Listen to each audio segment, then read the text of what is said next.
À medida que você vai encontrando o texto sagrado, você se coloca de pé para lermos a palavra de Deus. 2 Timóteo, capítulo 1. Irei ler do versículo 15 ao 18.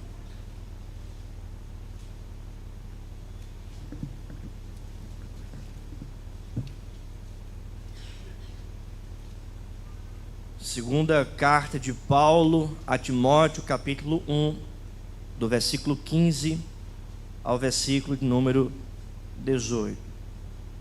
Assim diz a palavra de Deus: Estais ciente de que todos os da Ásia me abandonaram, dentre eles cito Fígelo e Hermógenes. Conceda o Senhor misericórdia à casa de Onesíforo, porque muitas vezes me deu ânimo e nunca se envergonhou das minhas algemas. Antes, tendo ele chegado a Roma, me procurou solicitamente até me encontrar.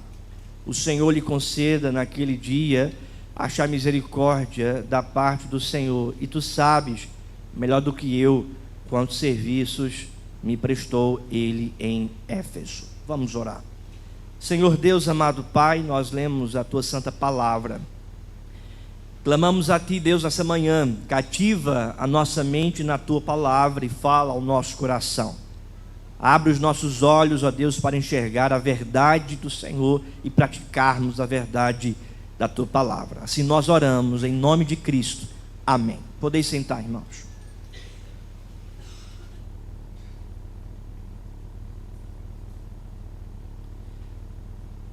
Há quem diga que o reino de Deus é um reino de amigos. O reino de Deus é um reino de amigos. E eu concordo com essa frase, porque o reino de Deus é formado por irmãos e irmãs, por pessoas que foram compradas pelo sangue de Cristo e lavadas pelo sangue de Jesus Cristo, constituindo assim esses irmãos e irmãs em uma família, em um povo, em uma igreja, a ponto do apóstolo Paulo associar a igreja como a família de Deus. E nessa família, neste povo, nesta igreja, existem laços entre os irmãos, laços que foram fundamentados na obra de Cristo no Calvário, porque pelo sangue de Cristo, como diz Paulo, de ambos os povos, gentios e judeus, Deus fez um povo só, a igreja. E essa igreja, esse povo, essa família, ela tem irmãos e irmãs, esses laços de fraternidade, de afabilidade, de fidelidade, de compromisso, de amizade, onde o alvo é a glória de Cristo e a edificação dessa própria família, dessa própria igreja. A gente vê isso, por exemplo, no relato da igreja cristã em Atos, da igreja primitiva, quando os próprios irmãos, eles ajudavam uns aos outros, alguns vendiam as suas propriedades para acudir o necessitado, algum querido que estava passando por dificuldade. Você vê, por exemplo, quando os apóstolos estavam presos e eles eram soltos, então quando eles chegavam nas casas onde as famílias cristãs se reuniam, havia uma grande alegria diante da soltura dos apóstolos, eles abraçavam os apóstolos, eles estão conosco novamente. Você vê, por exemplo, esse afeto nas cartas do apóstolo Paulo, quando ele roga e louva a Deus pela vida de irmãos queridos que ajudaram na caminhada cristã, que abençoaram ele na missão de pregar o evangelho. E dentre esses irmãos, que o apóstolo Paulo louva a Deus, dentre esses amigos, que o apóstolo Paulo agradece a Deus, há um homem chamado Onesíforo. Esse homem aqui, irmãos, que é descrito pelo apóstolo Paulo como um amigo que acompanhou Paulo, que ajudou Paulo, que foi suporte para o ministério de Paulo, que foi de fato um amigo presente, constante, companheiro na vida de Paulo. Essa carta escrita pelo apóstolo Paulo é uma carta que, segundo os estudiosos, foi uma das últimas do apóstolo Paulo. E a gente percebe isso porque no final da carta Paulo diz que está já preparado ou pronto para a sua partida. É isso que diz no capítulo 4, a partir do versículo 6. Ele diz que já combateu o bom combate, já completou a carreira, guardou a fé, e o tempo da sua partida é chegada, é o que diz no versículo 6. Essa é uma das últimas cartas de Paulo, mas nessa carta, além de orientar o jovem pastor Timóteo na igreja em Éfeso, onde ele deveria dar continuidade à obra do Senhor, não somente em Éfeso, mas nas igrejas ali plantadas na Ásia, o apóstolo Paulo fala para Timóteo nessa carta deste servo de Deus chamado Onesíforo, que foi de grande valor para a sua vida diante dessa amizade fraterna, verdadeira, apresentada por Paulo. Se você perceber, no versículo 16, Paulo diz, capítulo 1 de 2 Timóteo, versículo 16, Paulo diz: conceda ao Senhor misericórdia à casa de Onesíforo, porque muitas vezes me deu ânimo, nunca se envergonhou das minhas algemas. Antes, tendo chegado a Roma, me procurou solicitamente até me encontrar. Ou seja, o apóstolo Paulo está louvando a Deus e orando ao Senhor sobre a casa de Onesíforo, em prol da casa desse servo de Deus, porque esse homem foi um amigo para Paulo. E diante desse relato aqui objetivo do versículo 15 ao 18, nós encontramos aqui características de uma verdadeira amizade. Essa verdadeira amizade que deve estar fundamentada nos nossos relacionamentos entre os nossos irmãos e irmãs aqui na igreja. Essas verdades apresentadas de uma verdadeira amizade pelo apóstolo Paulo, no texto que ele agradece pela vida de Onesíforo, essas verdades precisam estar, irmãos, intrínsecas em nossa vida e na nossa comunhão, para que sejamos, de fato, verdadeiros amigos, refletindo, então, o conceito do Evangelho nos nossos relacionamentos. É sobre isso que eu gostaria de tratar nessa manhã, irmãos. Marcas de uma verdadeira amizade. Primeira verdade, irmãos, é que a verdadeira amizade, ela está baseada em Cristo. A verdadeira amizade, ela está baseada em Cristo. Vamos ler o texto, irmãos, versículo 15, veja o que diz a palavra. Estais ciente de que todos os da Ásia me abandonaram, dentre eles cito Fígelo e Hermógenes. Versículo 16, vamos ler juntos? Conceda o Senhor misericórdia à casa de Onesíforo, porque muitas vezes me deu ânimo e nunca se envergonhou das minhas algemas. O apóstolo Paulo, ele está preso em Roma, já é a sua segunda prisão, o tempo da sua partida é chegado, esse tempo se aproxima. Ele então relata de que houve abandono da parte de algumas pessoas. Estás ciente, Timóteo, de que todos os da Ásia me abandonaram. Todos os da Ásia me abandonaram. Dentre eles cito Fígelo e Hermógenes. Ele fala, irmãos, de uma ausência de pessoas, de irmãos. Paulo passou 3 anos na capital da Ásia, em Éfeso, pregando o evangelho e plantando igreja. Não somente em Éfeso, mas de Éfeso, outras igrejas foram plantadas ali na Ásia Menor, Colossos e tantas outras igrejas ali naquele lugar. O texto, portanto, mostra que Paulo está aqui descontente em relação àqueles que lhe abandonaram. E não abandonaram simplesmente por causa de Paulo, mas por causa do ministério de Paulo, porque ele está algemado, ele está preso por causa do evangelho de Cristo. Entretanto, Paulo diz no versículo 16: conceda o Senhor misericórdia à casa de Onesíforo, porque muitas vezes me deu ânimo e nunca se envergonhou das minhas algemas. Paulo diz: Onesíforo não se esqueceu de mim. Ele não se envergonhou das minhas algemas, ele me deu ânimo. Então eu peço, conceda ao Senhor misericórdia à casa de Onesíforo. Nós percebemos então, diante desse relato, que a centralidade de Cristo está permeando aqui essa amizade verdadeira. Ele pede primeiramente que o Senhor, isto é, Cristo, conceda graça, misericórdia à família de Onesíforo.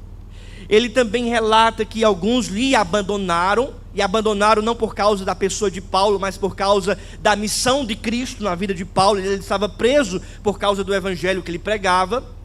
E ele então relata dizendo que Onesíforo não se envergonhou de suas algemas.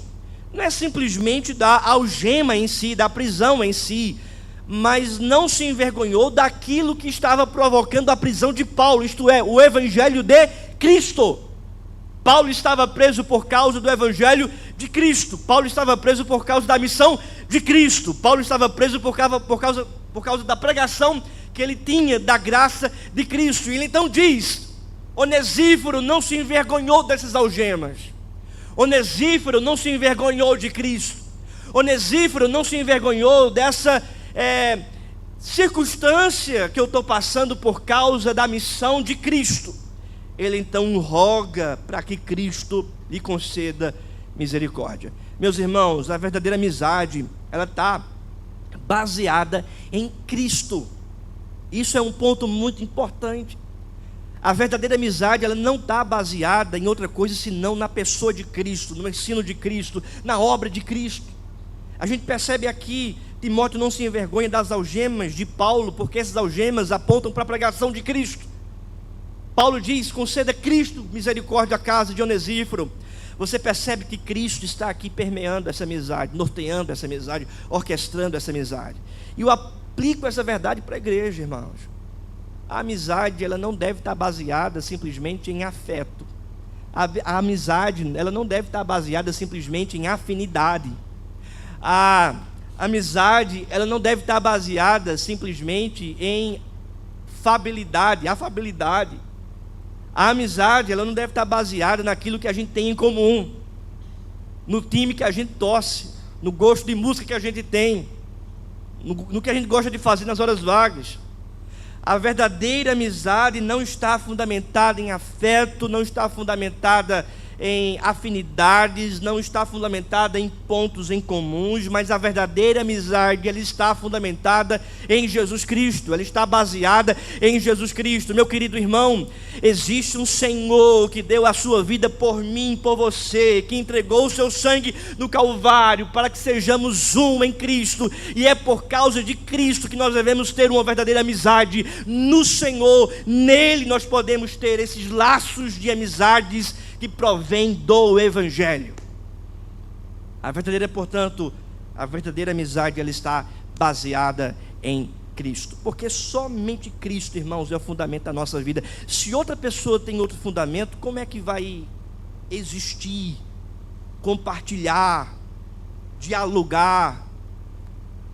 Se alguém serve a outro Senhor e você serve a Cristo, é jugo desigual, é incompatibilidade, vai puxar você para o mundo, para fora do evangelho, valores e padrões que não são aprovados por Deus.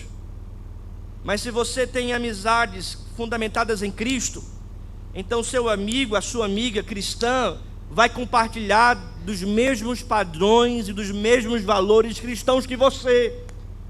E é por esta razão que a gente deve cultivar amizades baseadas em Cristo, fundamentadas em Cristo.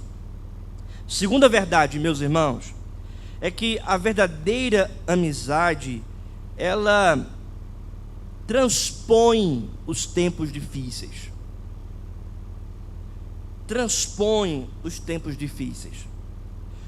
Porque Fígelo e Hermógenes, citado aqui pelo apóstolo Paulo, abandonaram ele.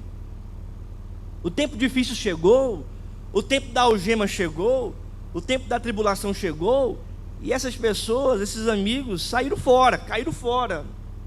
Entretanto, irmãos, o texto diz que Onesíforo permaneceu. venceu esse tempo difícil, não se envergonhou das algemas de Paulo, não se envergonhou da prisão de Paulo. Diz o texto que, tendo ele chegado a Roma, me procurou solicitamente até me encontrar. Ou seja, ele venceu, irmãos, algumas dificuldades, alguns obstáculos. Primeiro, ele venceu o obstáculo da vergonha de ter um amigo preso. Ele venceu o obstáculo da indiferença dos romanos diante da perseguição contra o cristianismo. Ele venceu o obstáculo também do percurso, porque ele não estava em Roma, ele estava na Ásia, ele estava nessa região. Então ele faz todo um percurso até chegar em Roma. Então ele anda quilômetros até chegar em Roma. Ele vence esses obstáculos, ele vence esse tempo difícil para permanecer junto com o apóstolo Paulo. Meus irmãos, a verdadeira amizade transpõe tempos difíceis. O verdadeiro amigo vai estar com você não apenas em tempos bons, mas também em tempos ruins. O verdadeiro amigo, a verdadeira amiga vai estar com você não apenas na bonança, mas também na escassez. Vai estar com você não apenas quando você tiver popularidade, mas vai estar também com você quando você não tiver ninguém. Vai estar com você quando você tiver dinheiro, mas também quando você não tiver. O verdadeiro amigo vai estar com você sempre, porque essa amizade, ela transpõe os tempos difíceis. Quantos irmãos não estão mais com você? Quantos já não te abandonaram? Quantos já não querem saber de você? Você mudou de cidade, mudou de bairro, mudou de igreja, mudou de pensamento, mudou de time. Eu ainda permaneço, né? Ao mesmo tempo, Vasco da Gama, né? O time mais cristão do nosso país. A verdadeira amizade vai permanecer com você, vai estar junto com você. E essa permanência não é de passar a mão no seu erro, de passar a mão nos seus pecados, porque a verdadeira amizade vai chegar para você nos tempos difíceis, de pecado, de transgressão, e vai dizer: meu querido irmão, irmã, isso está errado, isso é pecado. O verdadeiro amigo defende você em público, mas no particular vai lhe corrigir, vai lhe confrontar, vai procurar pastorear o seu coração, ajudar a sua alma, orar por você. O verdadeiro amigo não é aquele que está o tempo todo passando a mão, aprovando tudo. Isso é bajulação, e quem faz isso são bajuladores. Mas o verdadeiro amigo, num tempo oportuno, a sós com você, vai chegar para você para te orientar, para confrontar o seu pecado, para te ajudar, para querer que você seja melhor, cresça espiritualmente.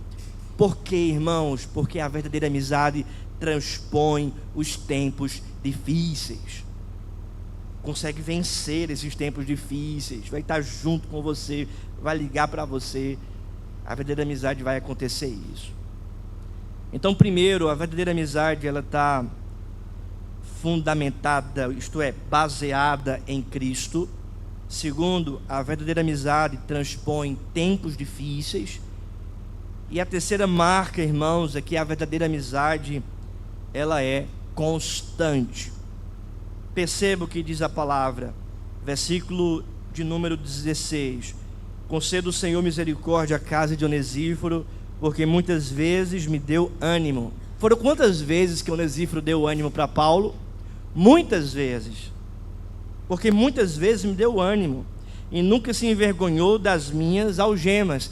Se Paulo teve desânimo, ele então encontrou alguém para animá-lo no Senhor. Este alguém foi Onesíforo. E Paulo não teve o desânimo apenas uma vez, duas vezes, mas diz a palavra que Onesíforo o animou muitas vezes. Na vida, irmãos, nós podemos desanimar. Na vida nós podemos estar bem, mas uma hora a gente pode cair, desanimar, ficarmos abatidos diante das dificuldades, circunstâncias da vida, diante do pecado, diante da aflição, da perseguição de Satanás. A gente pode ficar abatido, desanimado. Entretanto, diz a palavra que os verdadeiros amigos vêm até nós com constância, nos animando sempre, porque o texto diz: muitas vezes me deu ânimo. Muitas vezes me deu ânimo. Às vezes a gente quer que o outro seja perfeito, prontinho, completo, não é? Não tenha dificuldade nenhuma. E às vezes você quer ajudar, você fala uma coisa, você anima, aí logo depois você pensa: eita, fulano já está mal de novo, já está desanimado, ou algum outro problema. Aí você tenta animar de novo, ajudar e tal, aí de novo a mesma coisa. Aí você fica: não quero mais saber. Não, não é assim, irmãos. O verdadeiro amigo é constante. O verdadeiro amigo vai estar sempre presente. O verdadeiro amigo vai estar animando sempre quando for preciso. O outro pode desanimar muitas vezes, mas o verdadeiro amigo vai estar sempre ali para animá-lo, para encorajá-lo, para orar, para cantar louvores, para ler a palavra, para visitar. Muitas vezes, ou seja, é algo constante. É algo constante. Deu ânimo e nunca se envergonhou das minhas algemas. Versículo 17, vamos ler juntos.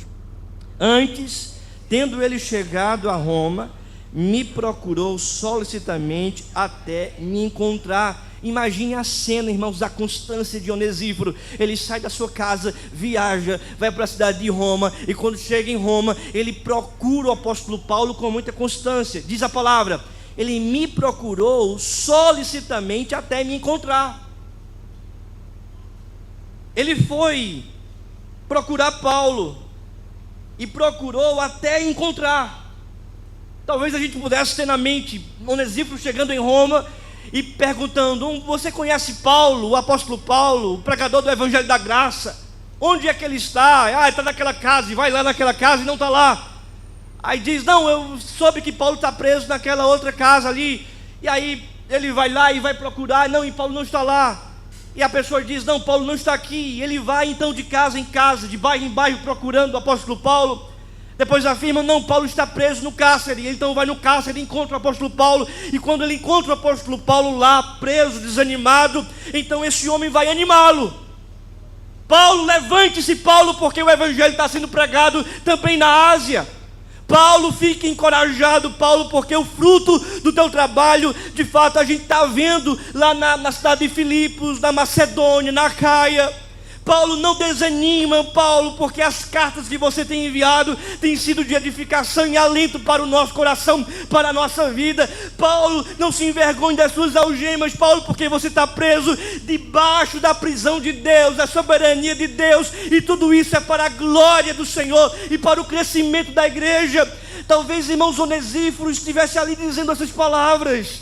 É uma amizade constante, é um amigo constante, é alguém que procura o amigo para animar, para encorajar, para orar, para apontar para o Senhor, para animá-lo em Cristo.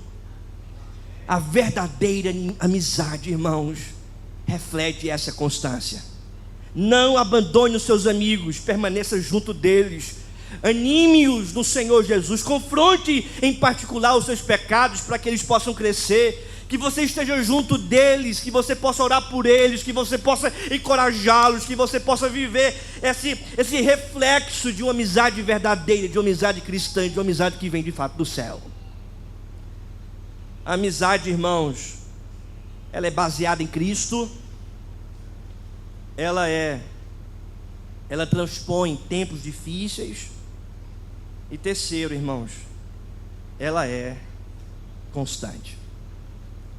O texto termina dizendo, no versículo 18: o Senhor lhe conceda naquele dia achar misericórdia da parte do Senhor, e tu sabes melhor do que eu quantos serviços me prestou ele em Éfeso. Em Éfeso. Ele serve, ele sacrifica para servir, ele ajuda. Não é aquela amizade egocêntrica, pensando apenas em si. Não, ele está para ajudar, para servir. Essa constância, essa vitória nos tempos difíceis, essa amizade baseada em Cristo, ela nos ensina algumas coisas, irmãos, importantes. Eu gostaria de aplicar 3 verdades para a nossa vida. Primeiro, cultive amizades centradas em Deus. Cultive amizades centradas em Deus. Tenham amigos que possam te apontar no Senhor, te animar no Senhor, te corrigir no Senhor e andar junto com você no Senhor, porque é o mesmo Senhor. Não existe meio termo. Ou uma pessoa serve a Deus ou ao diabo. Então, amigos que servem ao diabo não serão bons amigos para você. Há uma incompatibilidade de fé. Então, cultive amizades centradas em Deus. Eu aplico também essa verdade para as crianças aqui. Crianças, olhem para mim aqui. Filhos e filhas, olhem para mim aqui. Que você possa ter amigos na escola, na família. Amigos que confiem em Jesus, amigos que creiam em Jesus. Tenham amigos que têm o mesmo Deus, que adoram o mesmo Deus. Você tem Jesus no seu coração e você precisa ter amizades, amigos, amigas que tenham também Jesus no seu coração. Não tenha amizades feias, amigos e amigas que não são amigos e amigas, mas que querem você longe de Deus. Não tenha amizades assim. Mas tenham amizades que tenham Jesus no coração. Eu aplico também essa verdade para os jovens aqui. Porque no período da adolescência e dos jovens é um período de muita influência. E amizades não cristãs podem influenciar você para o mundo e valores mundanos. Amizades não cristãs, jovem, podem influenciar você para se afastar dos valores do Evangelho, da palavra de Deus. E tem muitos jovens cristãos que começam a ser influenciados por amizades de gente que não é crente, e aí deixa de vir para a igreja, começa a beber, depois a se embriagar, a usar drogas, a ter relação sexual antes do casamento, começam a ter uma vida mundana. Por quê? Porque foram influenciados ou influenciadas por amizades diabólicas, mundanas, que não vêm do Senhor. Então cultive amizades centradas em Deus. Segundo, pratique o perdão. Nenhuma amizade é perfeita. Perdoe como Cristo nos perdoou. Paulo roga pela misericórdia de Deus, pelo perdão de Deus. Então, não exija a perfeição dos outros, porque você também não é perfeito. Cultive o perdão e cultive então relacionamentos de pecadores, sim, mas pecadores que querem melhorar. E terceira e última verdade, irmãos: invista tempo. A amizade é fortalecida pela presença, tanto física quanto emocional. Onesíforo investiu tempo, foi procurar Paulo, foi estar presente na vida de Paulo. Assim também você precisa investir tempo com os seus amigos, com os seus irmãos queridos. Amizade sem tempo, irmãos, está fadada ao fracasso. Mas quando você cultiva tempo, investe tempo para tomar um café, para conversar, para visitar, para mandar uma mensagem, para ligar, para orar, para animar, aí sim, irmãos, você vai estar fortalecendo essa amizade no Senhor. No Senhor. Eu concluo esse sermão dizendo que a verdadeira amizade, ela reflete o amor de Deus. Esse amor, irmãos, que está baseado em Cristo, que transpõe todos os tempos ruins. Esse amor que é constante também na nossa vida. Fiquemos de pé e vamos orar.